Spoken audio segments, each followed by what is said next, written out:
Program, The Russ Belville Show, is intended for responsible adults only. We advocate to the repeal of marijuana prohibition for adults. We discuss the science, culture, and controversy about America's marijuana laws.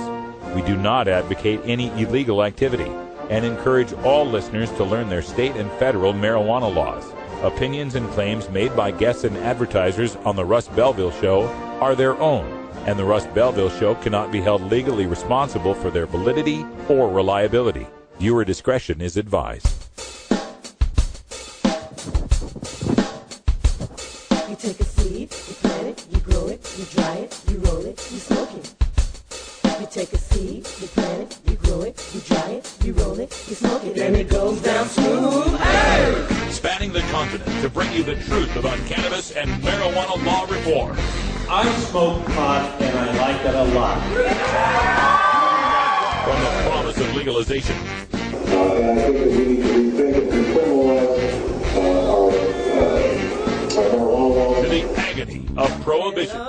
One major responsibility is to encourage people to use less drugs. The Russ Belville Show, the voice of the marijuana nation. Yeah, I hear you had a question for me. Now, here's your host, Radical Russ Belville. We love it. Good day, tokers and tokettes, and welcome. It is Wednesday, June 19th, 2013, and it's got to be 420 somewhere in the world. I'm coming to you live and direct from what I am now calling Margarita Studios here in beautiful Scottsdale, Arizona, at the Three Palms Spa Resort Hotel, where I have been stranded now since Friday. It's kind of a strange situation. I flew out here in advance of the FNAs, who are on tour, or supposed to be on tour, and we were supposed to do some gigs here in the Phoenix area. The long story short of it is the bus that we bought was a lemon. We got ripped off. It's not mechanically feasible. So we are trading that in, getting some money for that, and looking at a new bus that we hope will be more reliable. The plan here is for the FNAs to come through, we hope, late Thursday, early Friday on our way to Orange County, California, where we have a gig scheduled for Orange County Normal in Santa Ana. That's this Friday. We shall see what happens. Also, should we make it to Santa Ana on Friday, we're going to be at the Bay Area Cannabis Cup. That's right. I thought I was going to miss this one for the first time, but the Bay Area Medical Cannabis Cup, since we had some dates open up, we are going to see if we can make it there on Saturday and Sunday at Richmond, California at the Craneway Pavilion. So check out medcancup.com for more details on that. We hope to be entering some sort of partnership here with High Times Magazine as well. We are bound and determined to make this effing normal tour happen. It's just we got some roadblocks thrown in our way, but we'll overcome those like we always do. You know our theme here. We're doing it live. Also, on today's show, it's all about the moms on today's show. We have our regular Listen to Your Mother segment that we're going to get to at 1:30. And today's guest is Stacy Tice. She is with the Cannabis. We talked to some of the Cannabis people earlier this year around February. We'll see how they're doing on their tour. Sounds like their bus runs. So lucky for them. Also, at 45 past, when we get to the Radical Rant section, we're going to show some videos from Cheryl Shuman, our good friend, and January Thomas, a.k.a. Mrs. Hemp. They've been on the news lately in the Los Angeles area, classing it up as far as marijuana consumers and mothers go. We got your Daily Toker Tunes, Irie Wednesday with Brian the Red. We've got some behind the headlines. The Wall Street Journal has noticed the Box Canyon, and the regular 420 radio news. All coming up next here on the Russ Belville Show.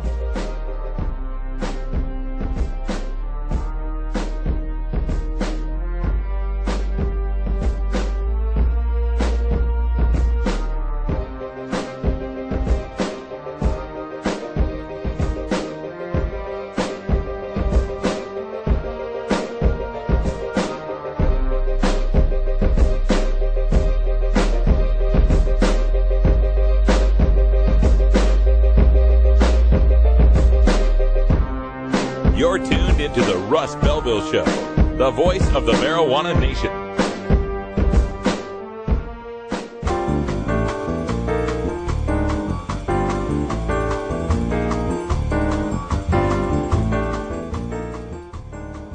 Now it's time for your 420 radio news for Wednesday, June 19th, 2013. I'm Russ Belville. Colorado marijuana dispensary owner and 11 others indicted on 71 charges. This from the Denver Post. A Colorado grand jury has indicted 12 people on allegations that they ran a medical marijuana dispensary as a front for both an investment scam and an illegal marijuana growing operation. According to the indictment, 34-year-old Conley Hoskins owns 3 dispensaries, Jane Medicals and Higher Health Medical in Denver, and All Care Wellness Centers in Lakewood. All 3 dispensaries are shown as operating under pending license applications on a list of current dispensaries provided last month to the Denver Post. The indictment alleges that Hoskins and Dirkmott, a partner, with the help of others, schemed to solicit investments in the dispensaries, then diverted the money into other uses, such as paying off personal debts or debts from other businesses. In addition, the indictment alleges that Hoskins conspired with a marijuana grower to set up an illegal marijuana cultivation operation in the basement of a house in Windsor. According to the indictment, the grower, who is not charged in the indictment, ultimately grew 10 to 20 pounds of marijuana for Hoskins. According to the indictment, Hoskins teamed with another grower, 31-year-old Nathan Newman, to grow marijuana illegally in the basement of a house in Brighton. Marijuana from the illegal operations was taken to Jane Medicals, where employees sold it to both legal medical marijuana patients and to people who weren't medical marijuana patients, according to the indictment. The indictment also charges a doctor, 34-year-old Gerald Searle, another childhood friend of Hoskins, with having an unlawful relationship with a dispensary. Colorado law prohibits doctors from receiving anything of value from dispensaries. According to the indictment, Hoskins paid the rent on Searle's medical office in exchange for Searle writing medical marijuana recommendations to patients and referring them to Hoskins' dispensary, which was around the corner. Industrial hemp's future as a crop in Colorado awaits federal action from the steamboat pilot today.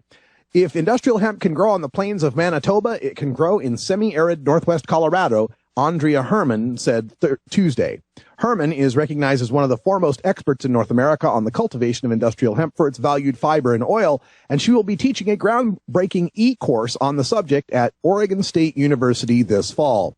Steamboat Springs receives an average of 24.5 inches of precipitation, and Hayden, with a milder climate, receives 18.6 inches annually. The research done at Oregon State in 2008 suggested hemp thrives in climates with at least 25 to 30 inches of water, fertile loam soils, and extended growing seasons. Farmers Union spokesman Mick McAllister said Tuesday the biggest barrier to reviving industrial hemp as a cash crop in Colorado isn't the amount of available annual moisture, but the continuing federal ban on the plant.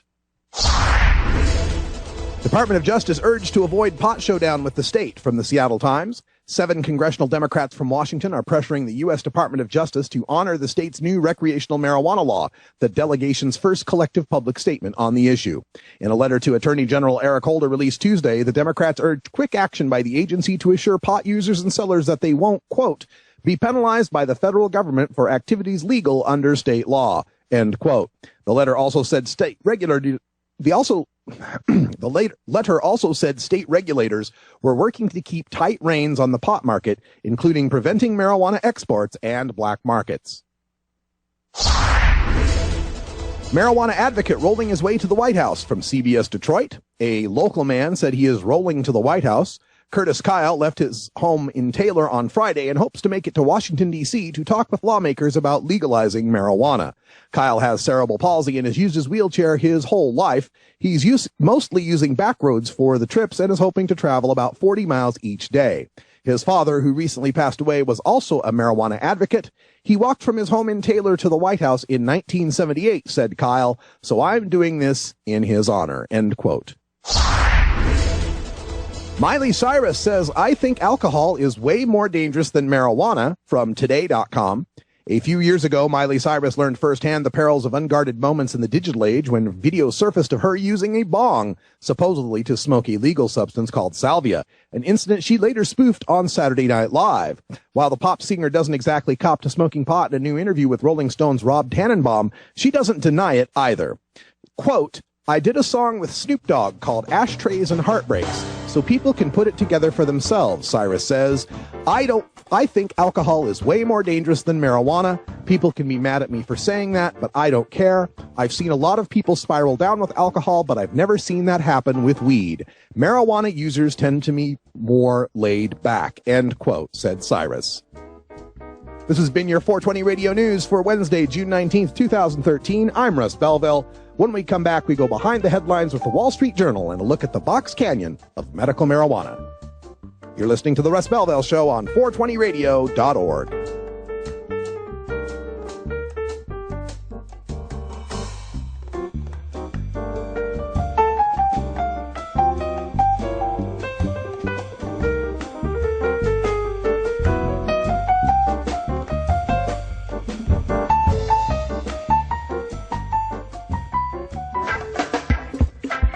I'm Sub Cool from Team Green Avenger.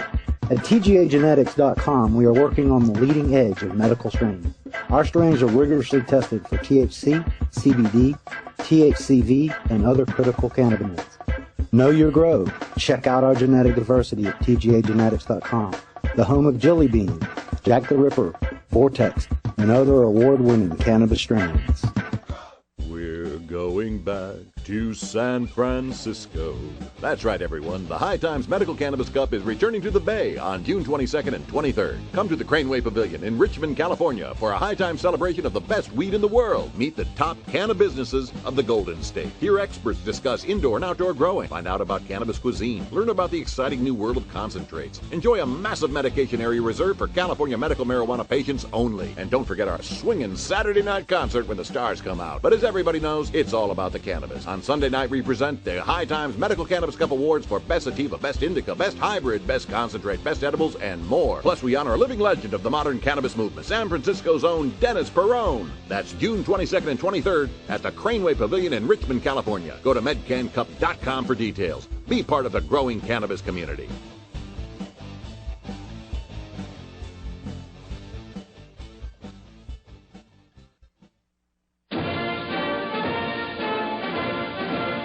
And now, a message from former President George W. Bush to remind the American people of our responsibility in our nation's war on certain American citizens using non-pharmaceutical, non-alcoholic, tobacco-free drugs.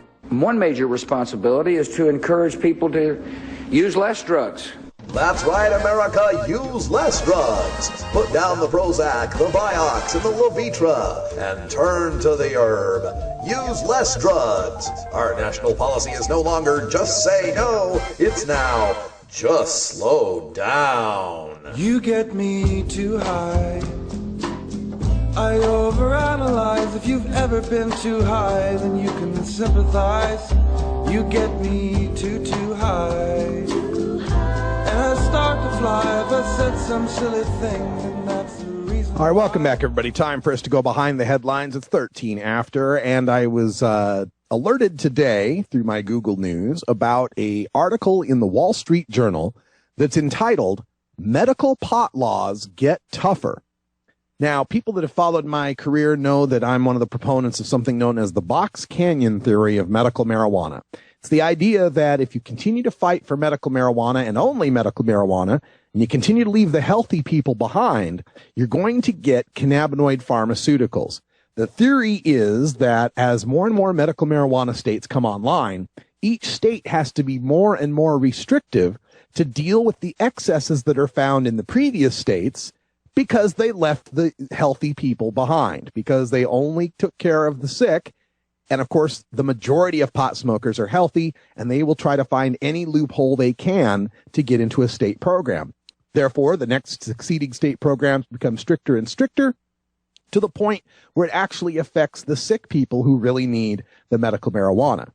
Then, once these restrictive programs have gotten everybody onto a dispensary model and forbidden them from growing their own marijuana, it's only a matter of time before the cannabinoid pharmaceuticals that the big pharmaceutical companies are developing come online. These pharmaceuticals will be as good or better than the raw natural cannabis, and the people in those states that are stuck with dispensaries won't be able to get plants anymore. They'll just get cannabinoid pharmaceuticals. That's the theory, and we've been proposing this theory since late 2008, early 2009.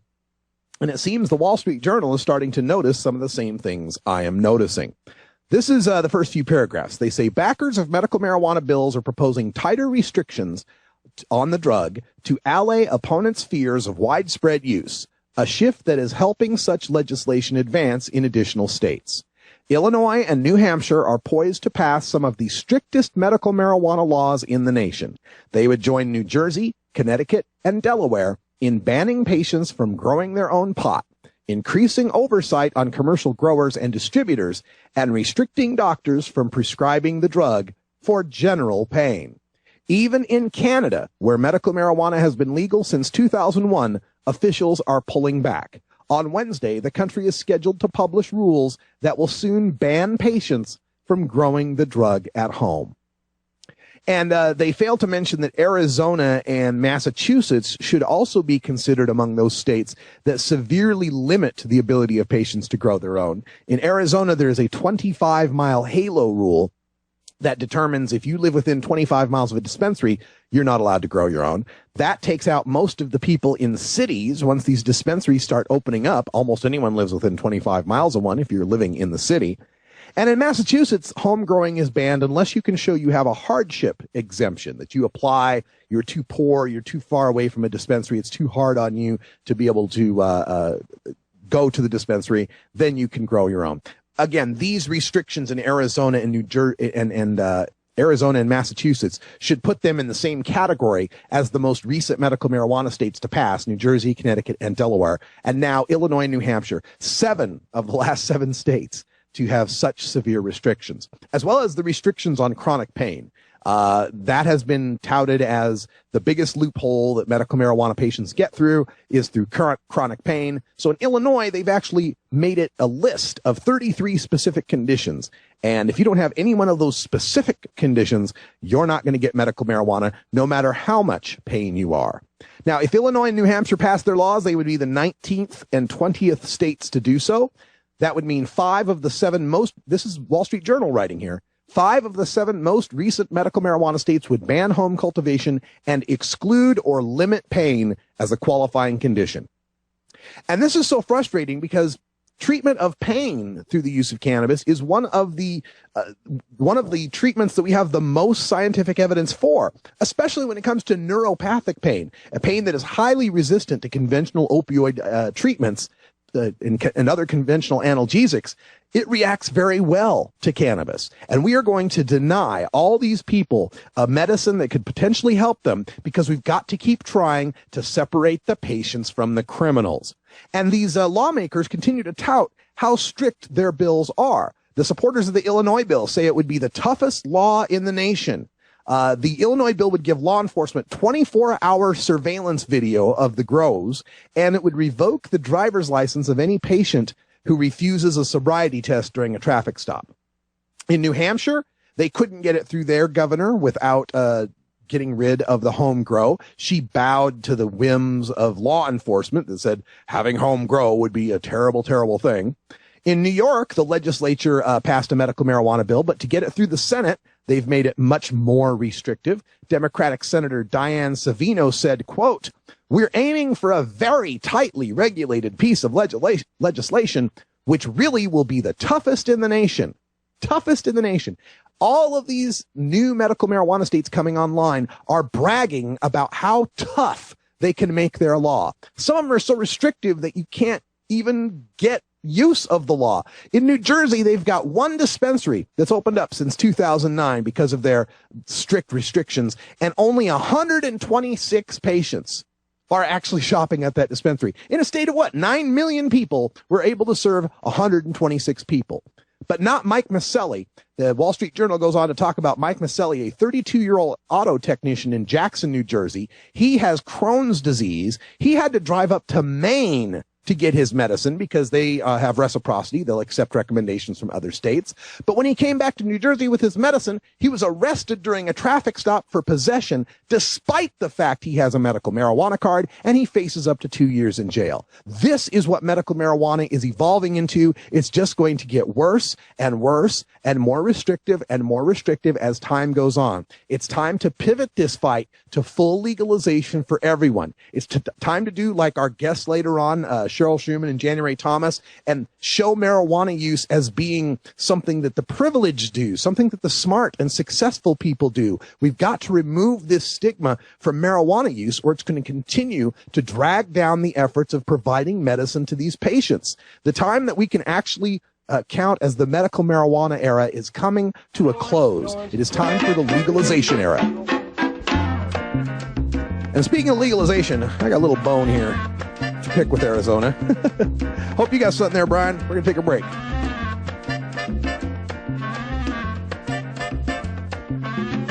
Oh, have you ever met that funny reefer man? A reefer man. Have you ever met that funny reefer man? A reefer man. If he said he swam to China, he would sell you South Carolina. Then you know you're talking to that reefer man. What makes something funny? How does humor impact health and psychological well-being? How can you incorporate humor into everyday life? A concise, reader-friendly introduction to an important but often underappreciated topic in modern psychology, Humor 101 explains the role of comedy, jokes, and wit in the sciences and discusses why they are so important to understand. Psychology professor Dr. Mitch Earlywine draws from his personal experiences in stand-up comedy to focus on how humor can regulate emotion, reduce anxiety, and diffuse tense situations, expose pretensions, build personal relationships, and much more. He irreverently debunks the pseudoscience on the topic of humor and leaves readers not only funnier, but better informed. It's part of the Psych 101 series from Springer Publishing, Humor 101 by Dr. Mitch Earlywine, Ph.D. You ever seen a news story like this? You know, when shit hits the fan, I never really thought about it before, but, you know, it's kind of sudden and violent, and that's kind of what happened this week. What about the children? But, you know, I just want to say fuck you guys very much for judging me. You know, for using a plant to do whatever. It's none of your damn business. I don't ask you why you drink your face off. Okay? But the deal is, I harmed no child. Your one-room schoolhouse of choice. Your one-stop freedom shop. It's the Libra Lounge. And remember, kids, as always, do your fucking homework.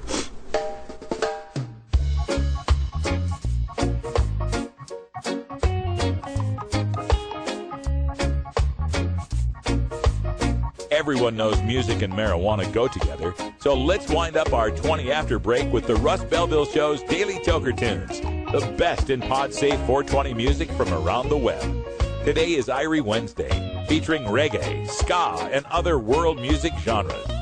You can get downloads and more information about all our Daily Toker Tunes by visiting music.radicalruss.com. Now, sit back and enjoy your Daily Toker Tunes. Welcome back, everybody, and I hope you're feeling pretty irie. I'm feeling nice and irie here at Margarita Studios in beautiful Scottsdale, Arizona, where the temperature is 109 degrees outside. Good Lord, it's ridiculous.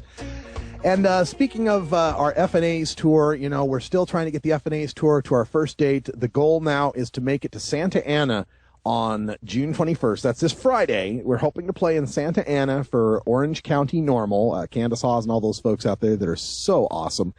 And then go from Santa Ana to Richmond to participate in the High Times Medical Cannabis Cup, the Bay Area Cup, where I've got a booth and 8 passes waiting for me and the band. So we'll see if we can pull that off.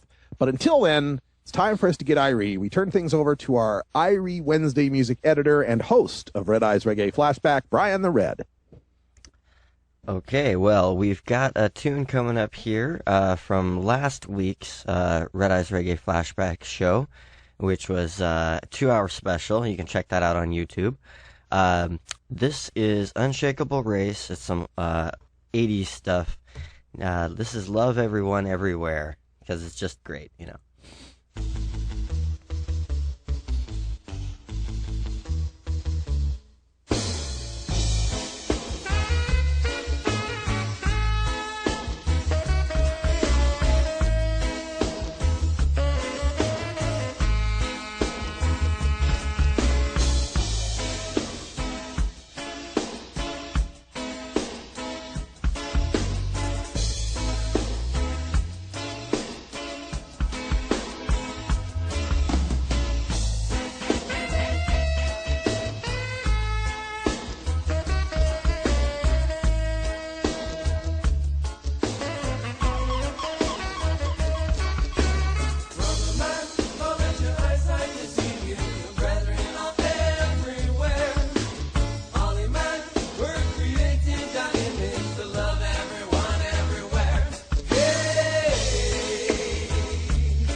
15 cheeseburgers. Can I take your order? Can I pick your number? Can I take your order? You got any eggs? Can I take your order? Man, I don't have any money. All right, go. Man, watch out!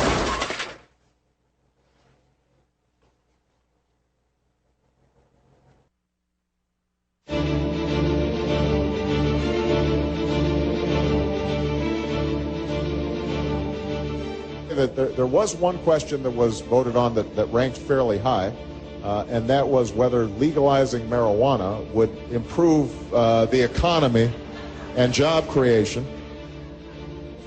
And I don't know what this says about the online audience, but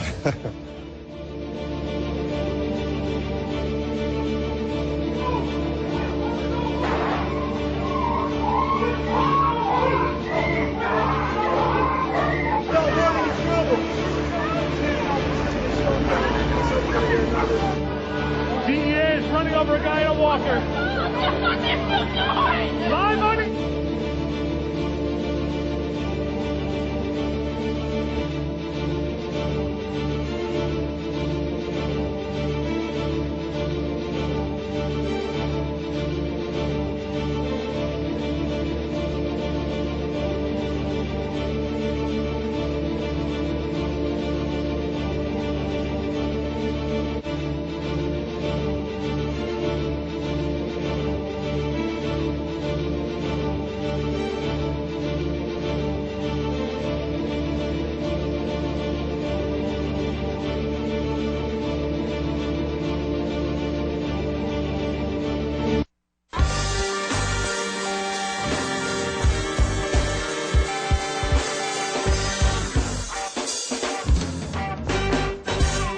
Activism begins with ACT.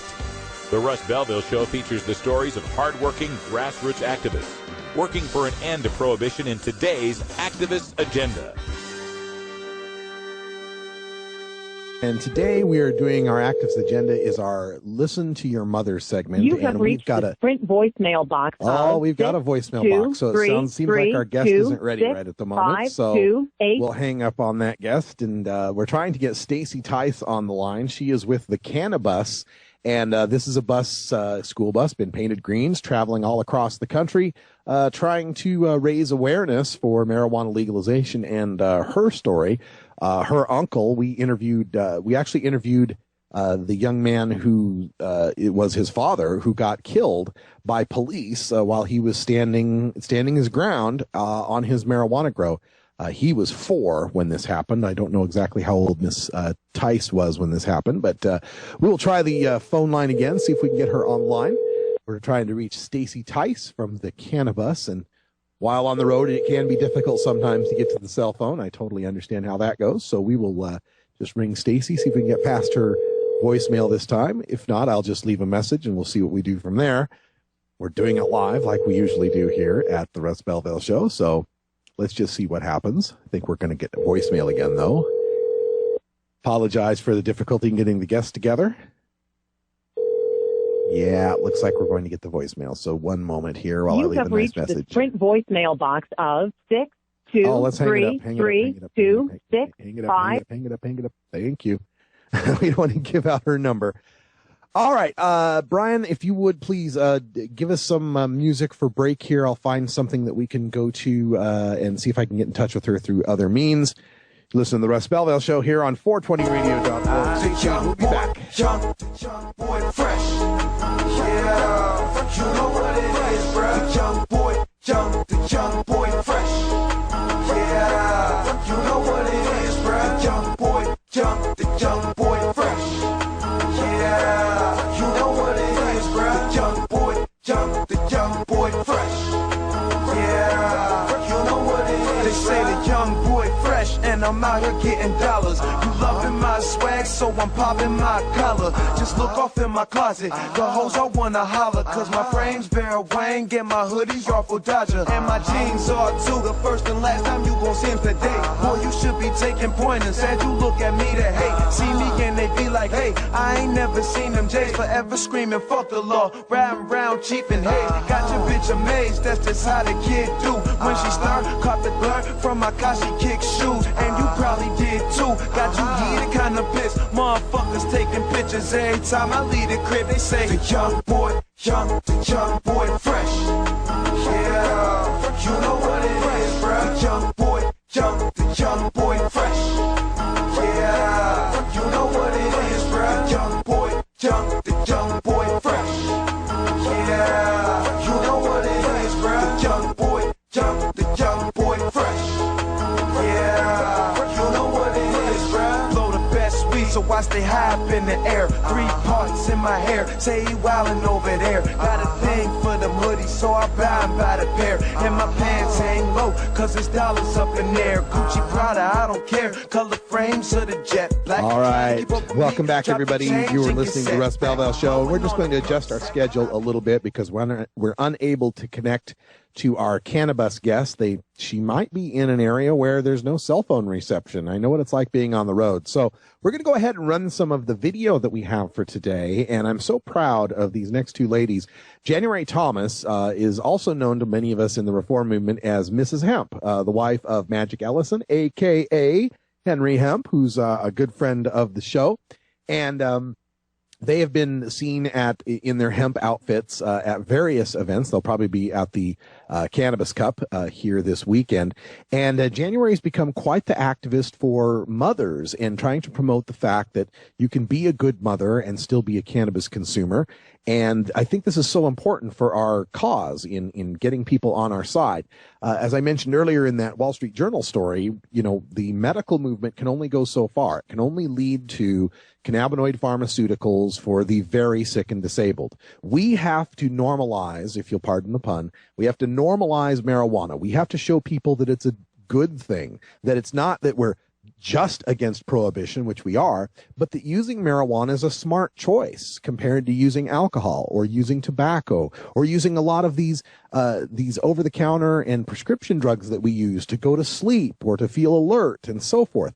There's so much benefit we could get out of the cannabis plant, but until we remove its stigma, and I believe removing its stigma means giving it props, giving it some positive atmosphere, showing how successful people use marijuana, how fun people use marijuana, how it's a good thing. So these videos coming up, we also feature, in addition to January Thomas, our friend Cheryl Shuman from Cheryl Shuman Marketing, RFMK, the Canasig, and all sorts of all sorts of projects that she's working on. She's been working with the Beverly Hills Cannabis Club as well. Again, trying to class up the notion of being a cannabis consumer. So we'll turn things over, let Brian run these two videos for us, and when we come back, we'll have a little bit of a time for a radical rant. So you're listening to the Russ Belville Show. Thanks for sticking with us.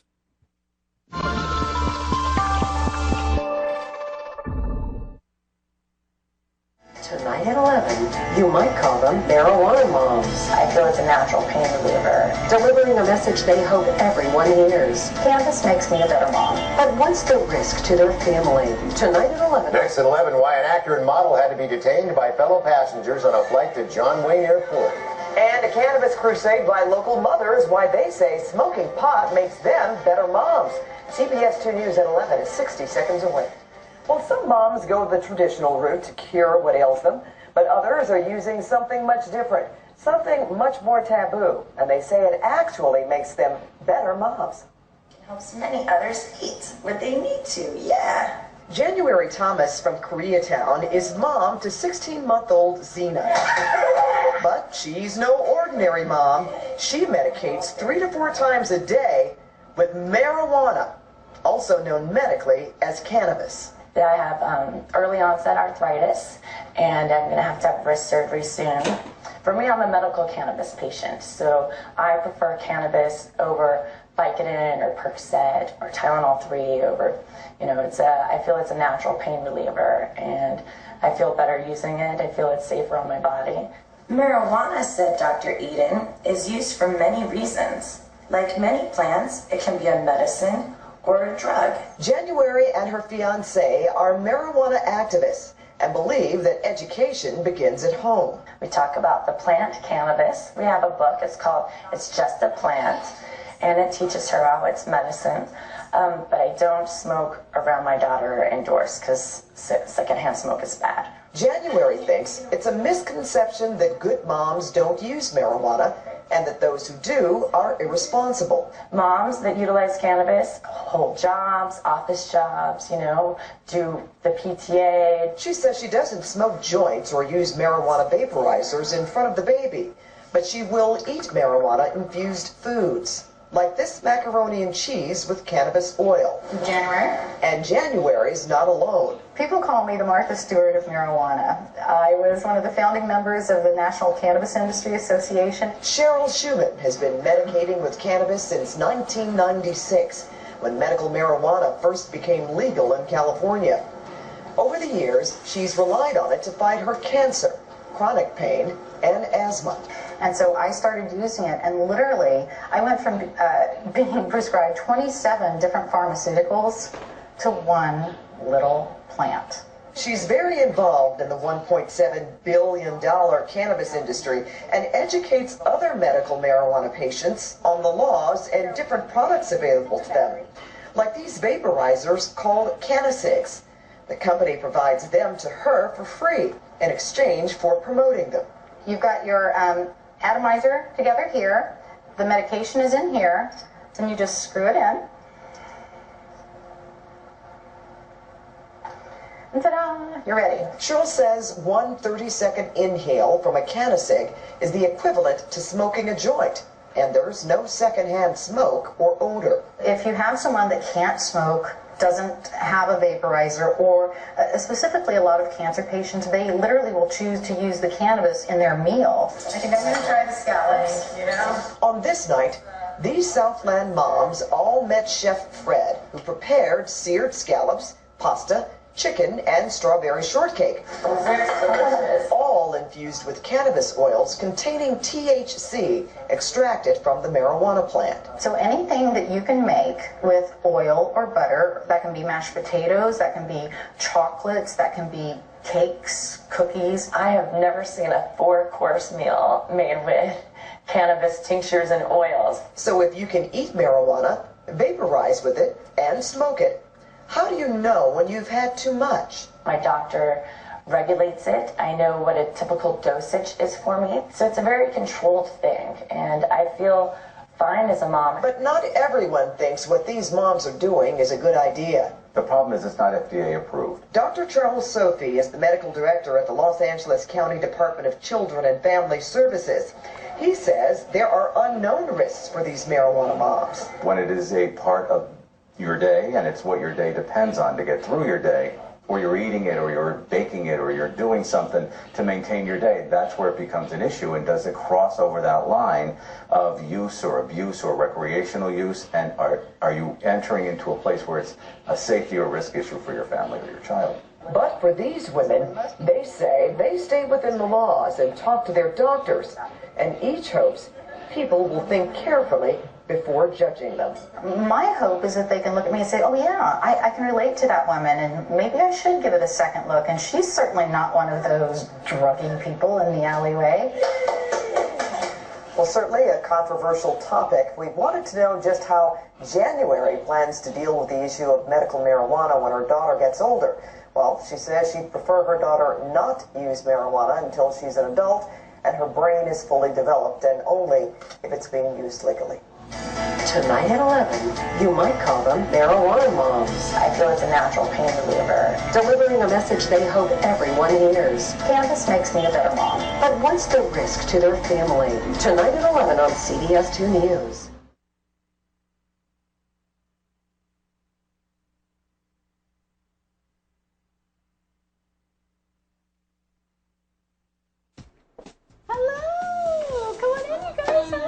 Beverly Hills mum, Cheryl Shuman, has invited her friends round for an afternoon dinner party.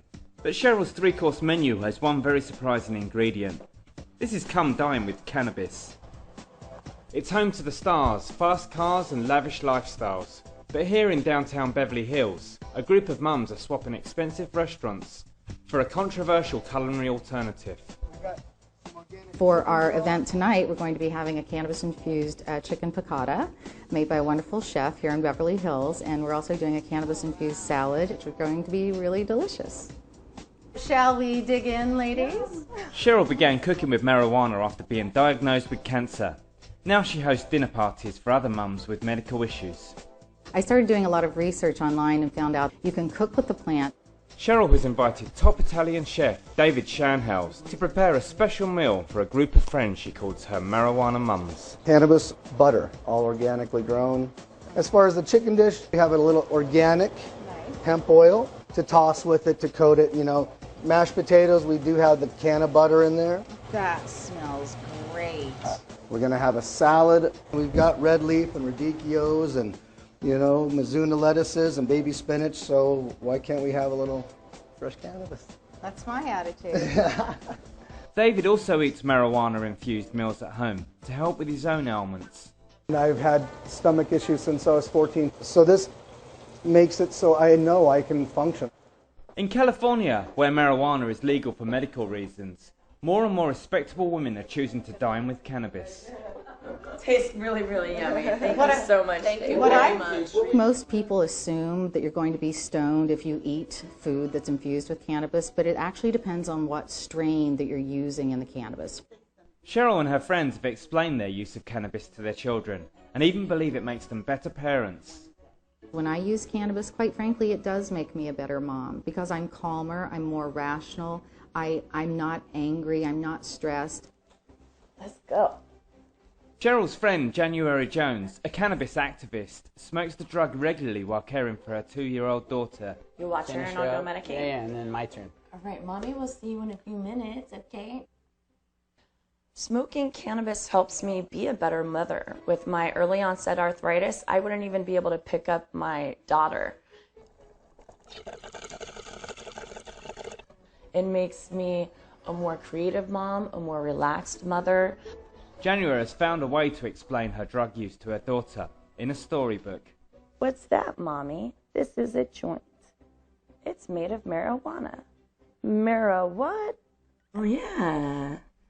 January and Cheryl insist cannabis should only be used by adults, but some believe it can help children with medical problems, and there is a growing movement to legalize the drug across America.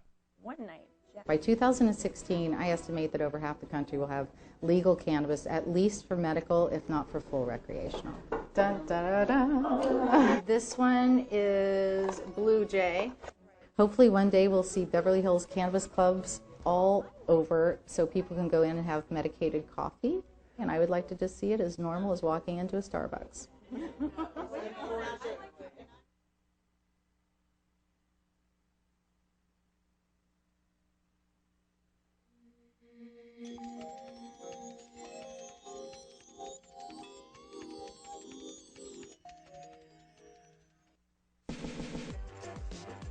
Oh, what fantastic video that we got from the Marijuana Mums. I love that, Marijuana Mums. Hey, we're going to talk about that when we come back. A little bit of time for a radical rant. We're going to talk about marketing marijuana in a positive way. Stick around. You're listening to the Russ Belville Show. You know what to do. You cut people, you smoke trees till you get what you need now.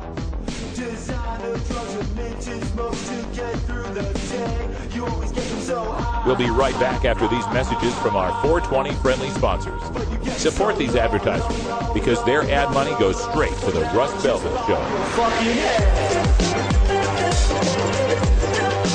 You're tuned into the Russ Belville Show, the voice of the marijuana nation.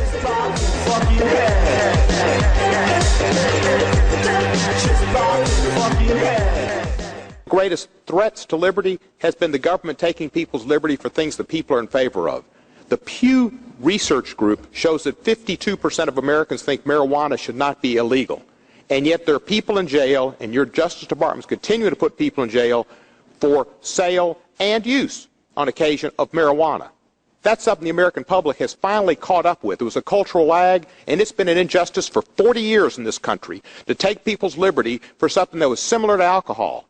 You have continued what is allowing the Mexican cartels power and the power to make money, ruin Mexico, hurt our country by having a prohibition in the late 20th and 21st century. We saw it didn't work in this country in the 20s. We remedied it. This is the time to remedy this prohibition. And I would hope you would do. You're tuned into the Russ Belville Show. Yeah, we've made a call on the controversial marijuana ballot question, Amendment 64. Floyd, we can safely say this is going to pass? It is legal in the Constitution to possess and grow up to 6 plants. You cannot be arrested for being in possession of an ounce of marijuana. Colorado and the state of Washington, they voted to legalize marijuana, not for medical use, but for recreational use. This is the beginning of taking apart prohibition one state at a time. That's how they did it 80 years ago against alcohol. That's how we're going to do it now against marijuana. We are the champions. We are the champions. You want answers? I'm as mad as hell, and I'm not going to take this anymore. You want answers? You have offended my family.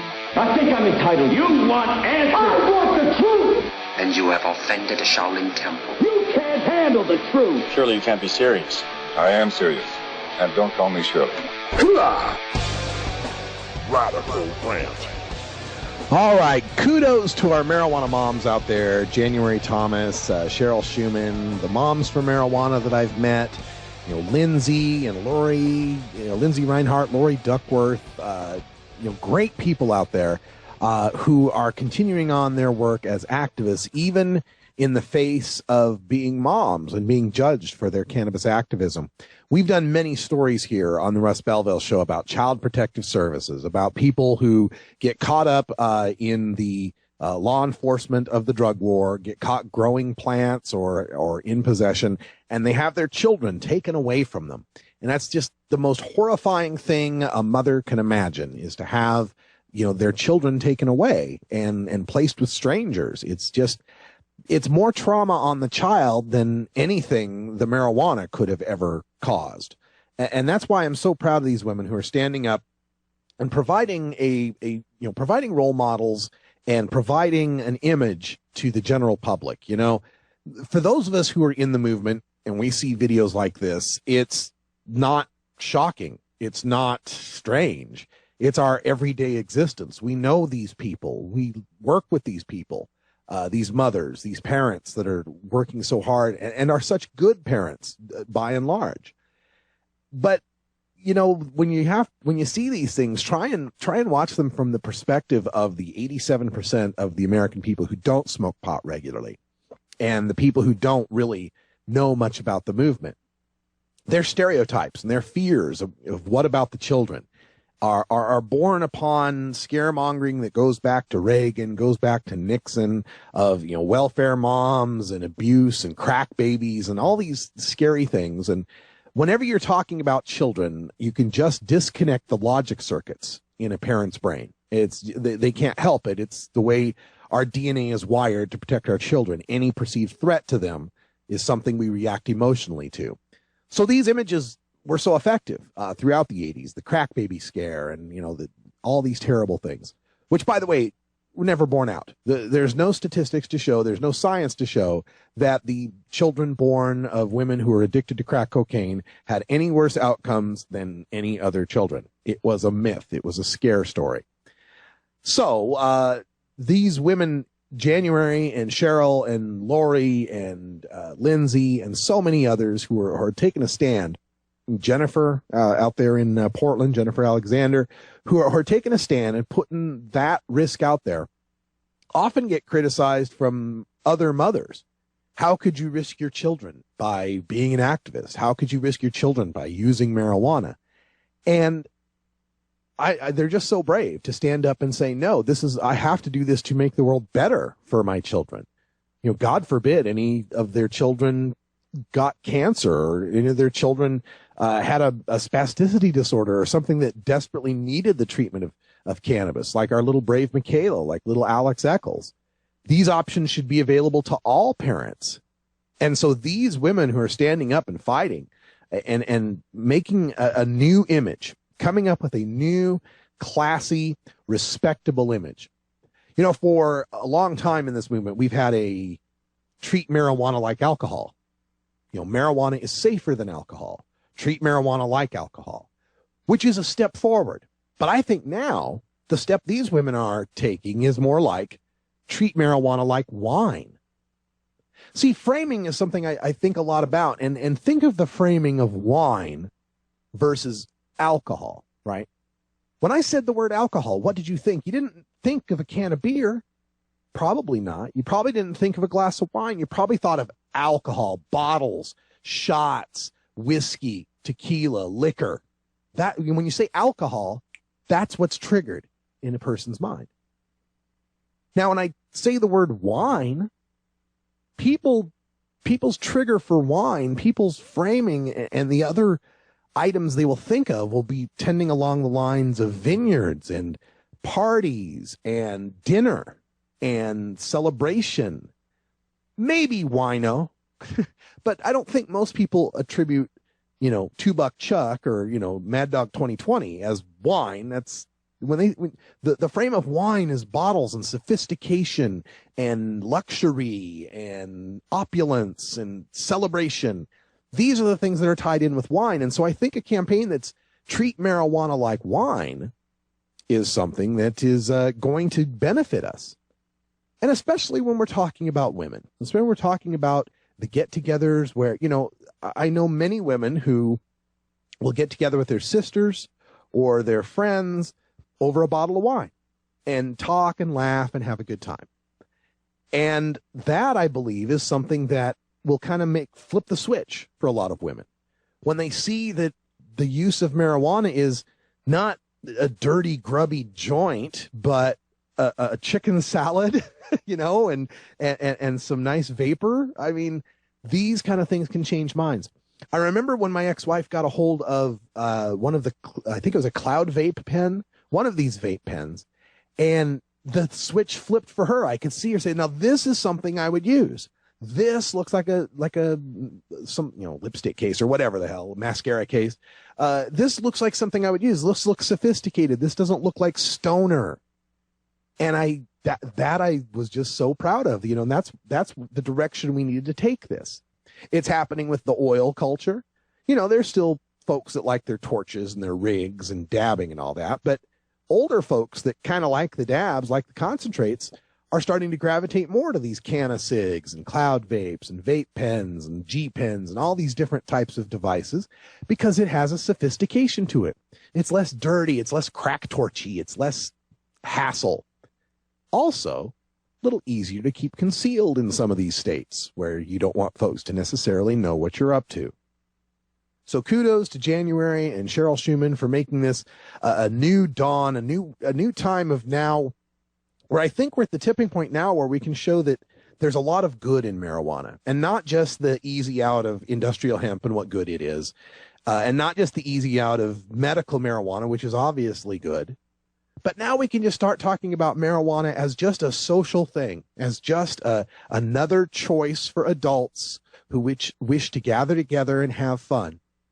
But of course, the tendency is away from that from our legislators. And in Denver and in Colorado, they want to try to shut down the social clubs. Washington State's looking at ways of doing that. It's almost as if they want marijuana legalization, but only if you're smoking all by yourself in your basement. That's what we have been doing, and we're tired of doing it. With legalization comes rights and responsibilities. And I believe if we do this the responsible way, we can show a nice, wholesome, professional, respectful, successful sort of vision for cannabis consumers. And if we do this right, we can turn a whole new chapter here in this legalization battle.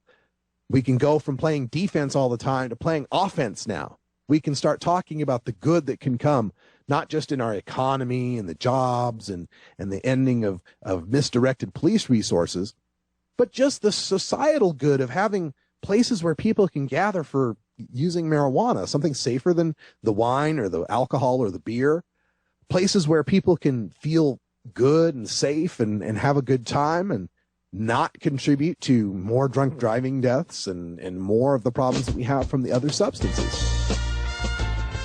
It's good times coming.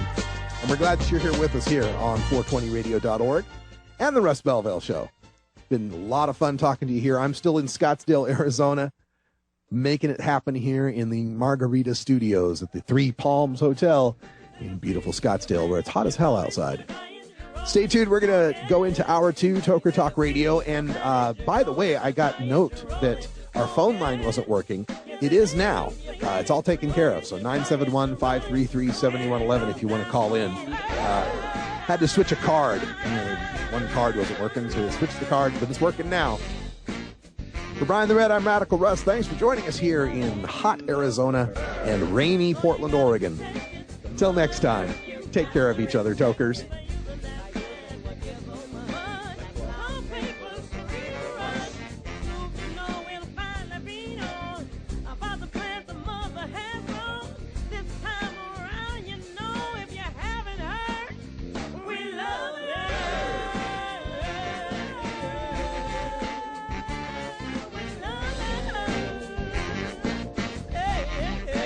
This is the Russ Belville Show. The Russ Belville Show is blogging and podcasting daily at radicalruss.com. You take a seed, you plant it, you grow it, you dry it, you roll it, you smoke it. You take a seed, you plant it, you grow